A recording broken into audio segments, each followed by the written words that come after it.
Hey guys. Alright.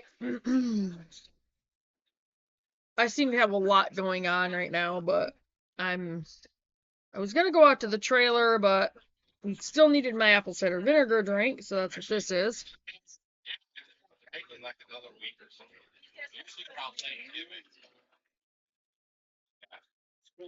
Apple cider vinegar, raw honey,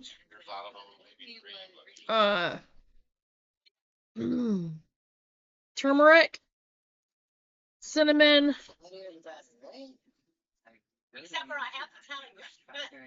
ginger. I do a little bit of cloves and a little bit of cayenne pepper. And I actually realized I forgot the cinnamon in it this time, so hang on, I'm gonna get that.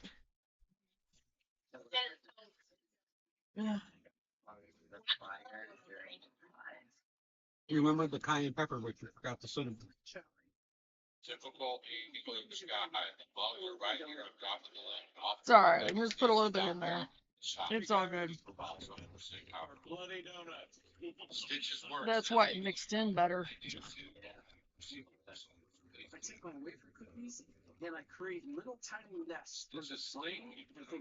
There we go. There. Alright. Now it has cinnamon in it.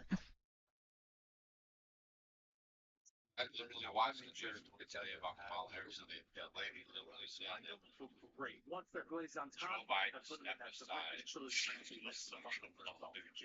we are glazing the donut hole. It's like the timeline snaps. All right.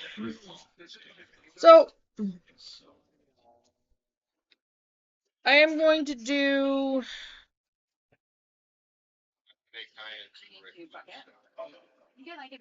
This one's going to be gathering lasagna gardening ingredients. Wait.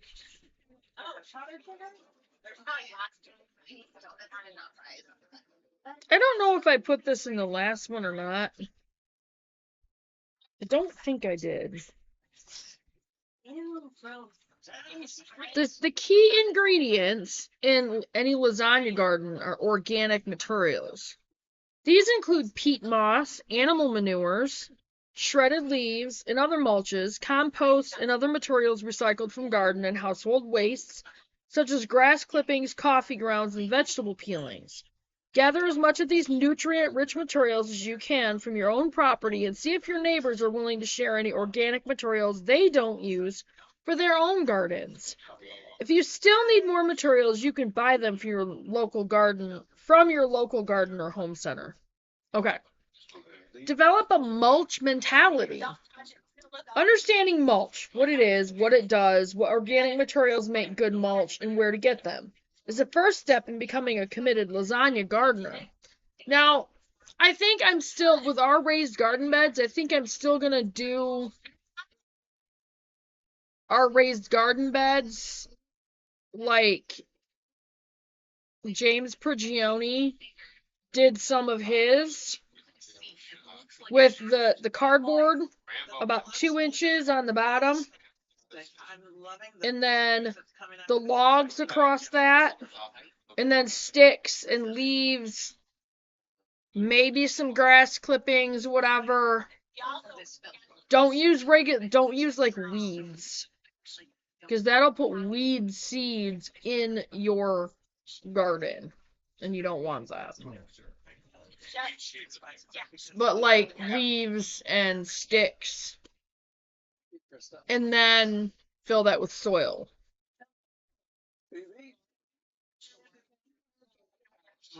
I might go with another layer of cardboard across that. Maybe.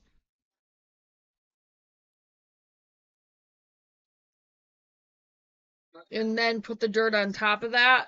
Maybe. I don't know. No, I'll just put the dirt on top of the leaves. Anyway. Because the logs at the bottom absorb a lot of your water. And during dry periods, and James Prigioni explained this on his channel, on that particular video, he explained that the water that the logs soak up. During dry periods, those logs have acted like a sponge. And during the dry periods, the roots of the plants will go down deeper to find that water. And when they tap into those logs, they have extra water. They have another water source. So, okay. No debates, no interviews. They hide them out until the last minute. This is amazing to watch. So, what is mulch? What does it do? And what does it do? Basically, mulch is anything that covers and shields your soil from baking sun, drying wind, and pounding rain. This can include a layer of chopped leaves, a sheet of black plastic, or even closely spaced plants. But for the purposes of lasagna gardening, we're specifically interested in organic mulches. While these mulches cover and protect the soil, they also release materials that feed earthworms and other helpful soil organisms. In turn, these organisms release nutrients in a form that plant roots can absorb. Think of it this way. Organic mulches feed your soil, and the soil feeds your plants. What are some good, easy-to-use organic mulches, and where do you get them? I've listed a sampling of the most popular ones in checklist mulch materials at the right. Some of these you're probably familiar with, others you may not have even considered before. One of the most useful mulches, for instance, is newspaper. I'll have to remember that.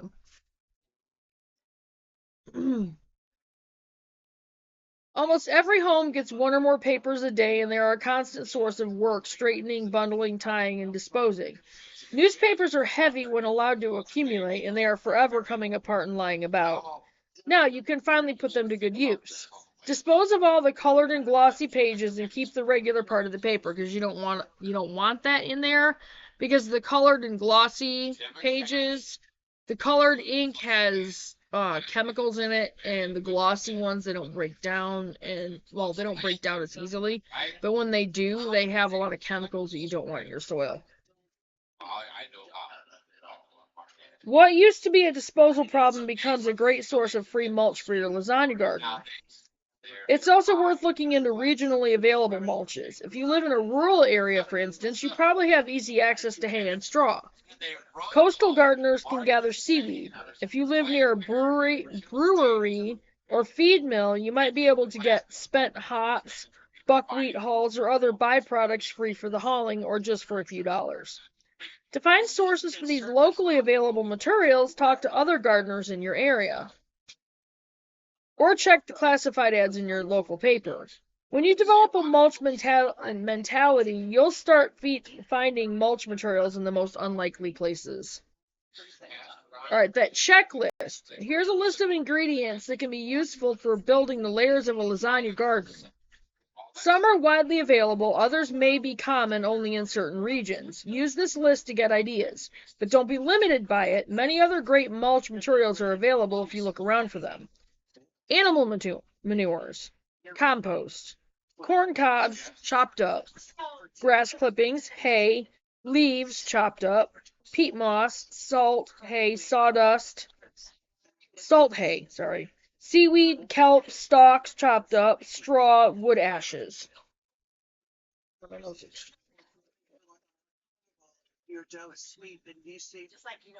Okay. Gather household and garden wastes. Most of us spend a lifetime disposing of our waste products from home and garden as quickly as possible. You may have a garbage disposal where you push kitchen scraps out of sight. Yard waste is bagged and put out on the curb, all tidy and ready to be hauled away. But once you start lasagna gardening, you'll realize that you've been throwing away valuable organic matter and paying for the privilege. Sure, it will take a lot of time to change old habits, but it's worth the effort. The kitchen is a great place to start gathering organic materials. Place a covered plastic bucket under or next to your sink to collect vegetable peelings, fruit skins, and cores. Use tea bags, coffee grounds, and other scraps. Keep bones, fat, and fish and meat scraps out, though, as they'll smell bad and attract critters if added to your garden. There is a way to compost meat products and those kind of things. It's just done a little bit differently. And I think I'm going to look up information on that and do a couple of videos on that because I want to learn that as well. Every day or two, empty the bucket by scattering the ingredients directly onto a layer of lasagna garden that you're building. Or add the contents to your compost pile. More on that in the next one, create great compost, which I'll stop at this one and I'll make that the beginning of another video. When you are out working in your garden, carry some kind of container with you to hold gathered leaves, spent flowers, and other soft trimmings. A 5-gallon bucket makes a convenient container for a small amount of material. If you're doing a serious garden cleanup, a tarp may be more practical for gathering and carrying your haul.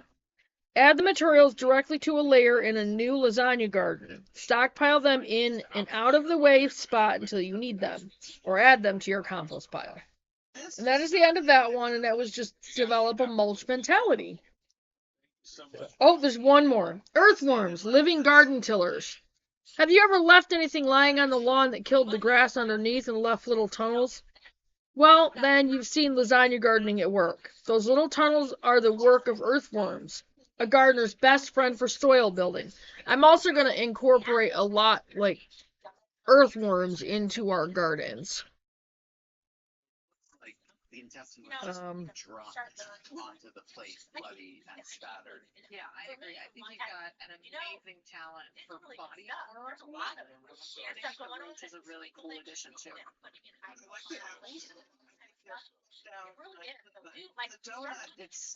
The tunnels they make in their quest for food go several feet into the earth, even in compacted areas. I have felt my teeth jar when I try to dig in soil that was hard clay and full of rocks. But earthworms can penetrate that. Their tunneling loosens the soil so air and water can enter. Plant roots can also use the tunnels as they grow outward in search of air, water, and nutrients. Lasagna gardens are full of earthworms. Why? Because they provide the conditions worms thrive in. Moderate temperatures, darkness, and moisture with plenty of organic matter to feed on. Under the layer of newspaper or cardboard, earthworms are drawn to the cool darkness and ingest the paper and other organic materials. As they digest leaves and grass and other mulch material, they deposit earthworm castings, a humus-rich soil amendment. Humus-rich soil amendment. You build the right environment and provide food, and the earthworms do the rest. So I'm going to be adding earthworms to our raised garden beds. Definitely. And with all the organic matter at the bottom of them, we should end up with quite a few. So, all right. So that was developing a mulch mentality and a little bit on earthworms. And I'm going to go ahead and get off from here and get this up there, and I will see you guys probably tomorrow, as I don't know if I'm going to do another video tonight. I'm going to try to get some more videos out tomorrow, and I will see you guys on the next video. Remember to check your subscriptions, you guys, and click on the notification bell and click on all so you get all the notifications for the videos. And start leaving comments, you guys. Let me know if you're interested in the new subscriber package, which is going to be a Faith First Farm and Homestead t-shirt and a mug with our Faith First Farm and Homestead logo on it. So let me know, leave a comment and let me know. And I will get back to you guys for sure. And I will see you guys in the next video. Bye, guys.